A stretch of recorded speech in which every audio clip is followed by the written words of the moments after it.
Illinois. Go ahead, John. Hey, Ed, thanks for taking my call. Sure, man. First of all, a few days ago, you had a guy call in, I believe it was from Canada, asking about a Frank Zappa documentary. And I don't know if you know about it or if he knew about it, but there is one, if he's listening, 2016, one called Eat That Question. Frank Zappa in his own words. I found it last year. It was on Stars On Demand. I thought it was a pretty good documentary. I think, John, now that you mention it, I think I did see it, and I do remember it, and I do remember it being very long, if I remember. Wasn't it like a 3 or 4 hour job? No, I think it was like a 2.5 hour, 3 at the most, maybe, but it was pretty good. I do remember it now that you say it. I'm wondering, have you heard, which maybe you haven't because by now you probably would have said something, is there anything in the works on putting a documentary out about the life of Randy Rhoades? You know, that's gone back and forth. There's got to be so much more of a story to tell than his little bit of time with Ozzy. Yeah, that has gone back and forth, and I know that there have been people that have talked about doing a Randy Rhoades doc. Every once in a while over the years, I've heard stories about one in development, and then it gets crushed or comes apart and doesn't happen. I don't know what's up with that. I have a feeling, don't need to be a genius here. Thank you, John, for the call. If you think real hard about where the holdup could be, but I don't know for a fact, so I won't say. But I got a feeling that a lot of the holdup over that is over clearances and clearing images and footage and audio and performances and what have you. And I don't know how much material there would be for a Randy Rhoades documentary. I don't know how much was shot and exists from his time in Quiet Riot. I don't know, we know there's very little video of his time with Ozzy. Much of that has already come out. So I don't know how you frame it. I don't know how much is there. Obviously, you could do a ton of interviews with artists currently talking about his importance, but a lot of people want to see and hear stuff from that era. And if it doesn't exist, it's kind of hard to make something out of thin air. You know, his brother and sister I see all the time when I'm in LA. They just recently were at the Jam a couple weeks ago that I was at in LA, and I talk to them all the time. And I will ask them, and I try to get them on the show at some point, but I will ask them what the status of that is next time I see them and see what I can find out for you. Because I've heard about people wanting to do it, but then it just seems to fall apart and never goes anywhere. And I have a feeling that, again, it's probably two issues: clearances, and also there's just not enough material in terms of video that exists to really go into the archives and put something out there that would really be compelling in that way. Hey, thanks to everybody for your phone. I think you guys were in here when it had just come out, but the Ozzy DVD, when you were in Ozzy's band, the Speak of the Devil just came out a couple months ago on DVD. And ever since that came out, I don't know if you've noticed it, but there's a lot of people talking about Brad Gillis, and I think finally getting his due as the guitar player in Ozzy's band.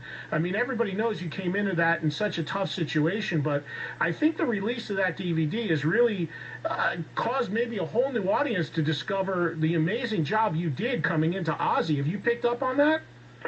Well, yes, I have, Eddie. You know, a lot of people email me and stuff, and you know, it's so funny.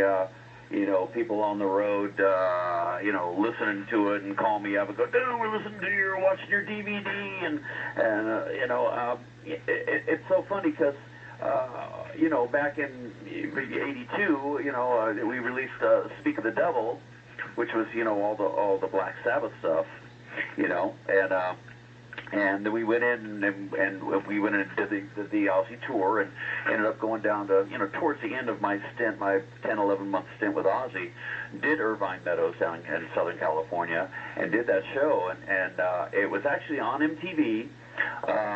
And it was the first time that Ozzy was using these laser bats that, if you see to the DVDs, the laser bats are going on. And I remember somebody recording it for me on VHS. And, you know, and I still have it, you know, and I thought, you know, it'd be great if it was released. And sure enough, a few months back, you know, 30 years later, they're releasing this DVD, and it's actually the full live show that I played for, you know, 10, 11 months with Ozzy, and I tell you, it was tough, very tough to do it, and, you know, the first night I played with Ozzy, I actually screwed up the song called Revelation Mother Earth. You know, it's a slow song that ends up kicking in halfway through, and I ended up going into the fast part too early, and Ozzy looked over at me with this look of death, like, you screwed up. And I went, oh, my God. And I kind of caught myself and got back into the groove of the song and finished it off. And the next night, Sharon goes, you know, Bradley, you did a great job last night, but tonight, don't screw up. You know? So basically, I kind of, you know, got it together. And you know, then 2 weeks later, we played in Memphis, King Biscuit Flower Hour live show that was broadcast throughout the States, and I swear to God, man, that was the most nerve-wracking show of my life to this day, because I knew it was going to be live and broadcast all over America, you know, and once I got through that and pulled that off, then things got a little smooth sailing. So by the time we got to Irvine 8 or 9 months later and did that show, I was pretty much, you know, comfortable with playing the set. And I'm glad they finally released that and get it out there, because it's a whole different take on the original Speak of the Devil record. And I can't figure out why they called it Speak of the Devil, because it's confusing. Yeah, because people listening that don't understand, the album Speak of the Devil, which was recorded here in New York at the Ritz, was Ozzy doing all. It was, the night was billed as Ozzy Does Sabbath. Ozzy was obviously out of Sabbath at the time and you guys played nothing but Sabbath songs. And then this DVD that just came out of Speak of the Devil is actually the Ozzy solo stuff, the first 2 records after Randy passed away. So it is a little bit deceptive, but they're completely different set lists. So it makes it even more cool, actually, though, because you have these 2 different documents of you doing completely different material in that band, which was a great band with Rudy and Tommy, too. Oh, it was amazing, and you know, Don Airy on keyboards, you know, and that whole castle and everything we had, and him hanging the midget, and all this crazy stuff that went on that this new live DVD that just came out. It's I'm glad it's out there, because it was a very intense show, and you know, it's you know, 30 years later, it's finally, you know, it should have been released years ago, but hey, you know, why not? Well, the thing I like about it being out, Brad, is that listen, everybody knows, you know, Randy was the man and all that, and Randy Rhoades, you know, you coming into that situation. I remember as a kid following along and being a fan, and it was all about you know, mourning the loss of Randy. This great player, and then, you know, Bernie Torme was in there for a second before you, and then, you know, who's going to come in now, and it was, you know, it was a time where everybody, I think, was still so focused to a degree on how tremendous the loss was of Randy Rhoades, that maybe you didn't get your just due for the amazing work you did doing that stuff, and now people can look back on it and see it and hear it on this DVD, and I think it's a great testament to the amazing job you did in what had to be an incredibly hard situation.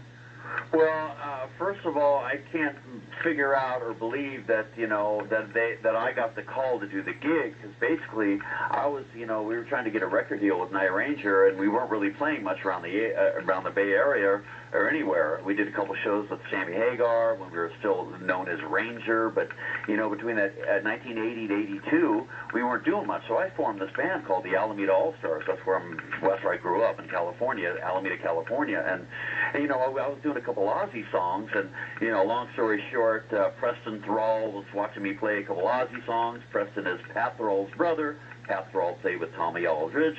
Tommy was playing with, with Pat Travers' band, and Tommy was then playing with Ozzy. So, they told them, and they told them, and they told them, and I get this call at like, 8 o'clock California time on a Sunday morning after playing the night before and partying all night long, and I get this call, and it's this lady on the phone goes, yeah, hello, Bradley, this is Sharon Alden, Ozzy Osbourne's manager, and we'd like to fly you to New York to audition for Ozzy. And I'm like, yeah, right, who is this, right? Because I just, heard of the passing of Randy like 2 weeks later, and I remember pulling over in my truck when I was driving, and when I heard it on the radio, I went, oh my God, I just saw him play the Day in the Green a couple months before that. Were you, Brad, let me jump in real quick here if I can. Were you, this is what I always wanted to ask you, were you a big fan of Randy's and those first two Ozzy records before stepping in? I mean, I know you said you were just playing a couple things in your band at the time locally, but did you know them pretty much inside out, or were you just kind of keeping a casual eye on it? No, I did not know them inside out, because basically, I